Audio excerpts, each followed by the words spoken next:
Hello student, welcome to my YouTube channel excellent success group. तो student, आज हम discuss करेंगे क्लास 10 में chapter 9 some application of trigonometry का सपोर्ट मटेरियल। क्वेश्चन नंबर 41 हमें दे रखा है the angle of elevation and depression of top and bottom of a lighthouse from the top of a building 60 meter high are 30 degree and 60 degree are respectively. यानी कि तो हमें question में given है कि कोई हमारी बिल्डिंग है और एक लाइट हाउस है। ये लाइट हाउस है और ये बिल्डिंग है, ठीक है। इस बिल्डिंग के टॉप पॉइंट से इस लाइट हाउस का एंगल ऑफ एलिवेशन, ठीक है, ये होता है एंगल ऑफ एलिवेशन। वो हमें दे रखा कितना, 30 डिग्री।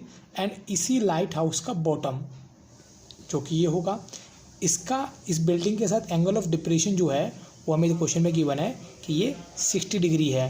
क्लियर है। ये हमारी कौन है, बिल्डिंग। तो यहाँ मैं मेंशन कर देता हूँ, ये बिल्डिंग है और ये हमारा लाइट हाउस है, लाइट हाउस। तो हमें जो बिल्डिंग की हाइट दे रखी है वो यहाँ पे क्वेश्चन में गिवन है, angle of depression and bottom of the lighthouse from the building 60 meter high. ये दे रखा है 60 मीटर, ठीक है। अगर ये 60 मीटर है तो मैंने इसके बराबर ही कट लगाया, ये भी कितना होगा 60 मीटर। तो बचा कौन हमारा, ये वाला पार्ट। क्लियर है। फिर हमें आगे बोला था difference between the height of the light house and building, यानी दोनों की हाइट में क्या डिफरेंस है। देखो ये 60 मीटर, ये 60 मीटर, इतना तो दोनों सेम ही है। बाकी ये जो लाइट हाउस है इतना एक्स्ट्रा है, हमें ये बताना होगा कि दोनों के बीच का जो डिफरेंस है वो ये वाली हाइट है। इसे मान लेते हैं h। पहला सवाल हुआ हमारा। दूसरा सवाल, distance between the light house and the building, यानी इन दोनों के बीच में जो डिस्टेंस, देखो ये लाइट हाउस है, ये बिल्डिंग है, बीच का डिस्टेंस ये होगा। तो इस डिस्टेंस को मैं मान लेता हूँ कि ये y है, ये y है, तो ये भी हमारा कितना होगा, y होगा, क्योंकि इसके बिल्कुल पैरेलल ही और इक्वल भी है। हाइट हमेशा 90 डिग्री पर ही होती है। तो हमें फाइंड करना है, एक तो h और दूसरा हमें y फाइंड करना होगा। इसके लिए मैं मेंशन कर देता हूँ a b c, इसे पॉइंट देता हूँ d और इसे देता हूँ e। जो जो इन्फॉर्मेशन हमारे पास है वो मैं यहाँ पे मेंशन कर लेता हूँ। तो जो जो इन्फॉर्मेशन थी वो मैंने यहाँ मेंशन कर दी है कि हाइट ऑफ लाइट हाउस जो हमारा कितना होगा 60 प्लस में h, इसकी टोटल हाइट हाउस की हाइट ये होगी। हाइट ऑफ बिल्डिंग क्वेश्चन में हमें गिवन था 60 मीटर है। Distance between the light house and building, यानी कि लाइट हाउस और बिल्डिंग के बीच का जो डिस्टेंस है वो कौन हमारा, AD ले लो या BC ले लो, जो मैंने यहाँ पे मेंशन कर लिया y की, ये मेरा y होगा। Difference between the height of light house and building, यानी कि हाइट जो लाइट हाउस की हाइट है और बिल्डिंग की हाइट है, इन दोनों का जो डिफरेंस है वो कौन है, मेरा एक्चुअल में h है। ये हमें फाइंड करना है। जितनी इन्फॉर्मेशन थी वो मैंने यहाँ मेंशन कर ली है।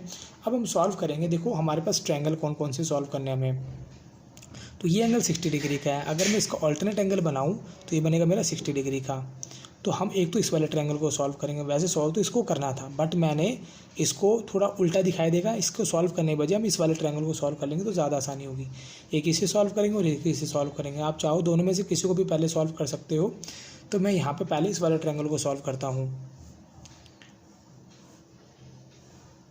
ये ट्रायंगल ले लिया मैंने पहले, ABC, ये हमारा एंगल है 60 डिग्री का, ये 60 मीटर है। अब इनको सॉल्व करने का तरीका क्या है। सॉल्व करने का तरीका ये है, हमें दो चीज़ों पे ध्यान देना है। पहला क्या निकालना है, दूसरा क्या हमें गिवन है। बस इनको देखते हुए हमें क्वेश्चन को सॉल्व करना है। ABC, देखो हमारे पास गिवन है 60 है, फाइंड कौन करना है, y।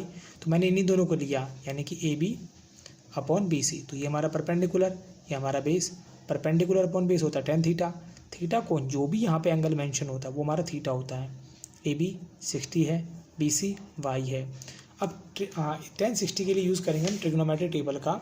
ये टेबल मैंने कैसे बनाया, इसके ऊपर मैंने एक अलग से वीडियो बना रखा है, जिसका मैं लिंक डिस्क्रिप्शन में दे दूंगा, आप इसको देख के समझ लेना। तो यहाँ पर बात करते हैं tan 60 की। tan 60 की वैल्यू कितनी है मेरी, √3। अब इनको करेंगे क्रॉस मल्टीप्लाई, इसको इसके साथ, इसको इसके साथ। तो ये हुआ y √3 60। क्लियर है। मल्टीप्लाई में है √3, किस में आ जाएगा, डिवाइड में। √ कभी डिवाइड में नहीं रहता, इसलिए इसको रेशनलाइज करेंगे। 60 को इससे मल्टीप्लाई किया, 60 √3। √3 को √3 से मल्टीप्लाई करने पे हो जाता है 3। 3 1 जा 3, 3 2 जा 6। तो y की वैल्यू आ गई मेरी 20 √3। इसे मान लेते नंबर 1। क्लियर है। पहला ट्रायंगल सॉल्व हो गया।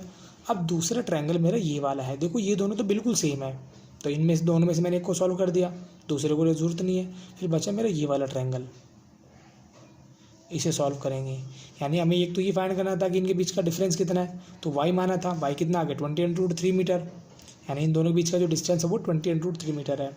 फिर ये h फाइंड करना हमें, तो इसके लिए मैंने EDA, ये 30 डिग्री है, ये h है और ये मेरा y है, यहाँ लिखा मैंने इन ट्रायंगल AD। फिर वही लॉजिक, दो चीज़ देखनी है, क्या फाइंड करना है क्या निकालना है, तो दोनों ही चीज़ फाइंड करनी है। तो यहाँ ले लिया मैंने DE अपॉन AD, तो ये हमारा परपेंडिकुलर, ये हमारा बेस, तो ये बनेगा 10, थीटा कितना पे 30 डिग्री, DE H है, ये हमारा y है। अब 10 30 की value 10 30 1/√3 cross multiply y = h/√3। हमें y की वैल्यू गिवन है, कितनी है 20/√3, तो मैंने लिखा यूजिंग 1, y की जगह रिप्लेस कर दिया,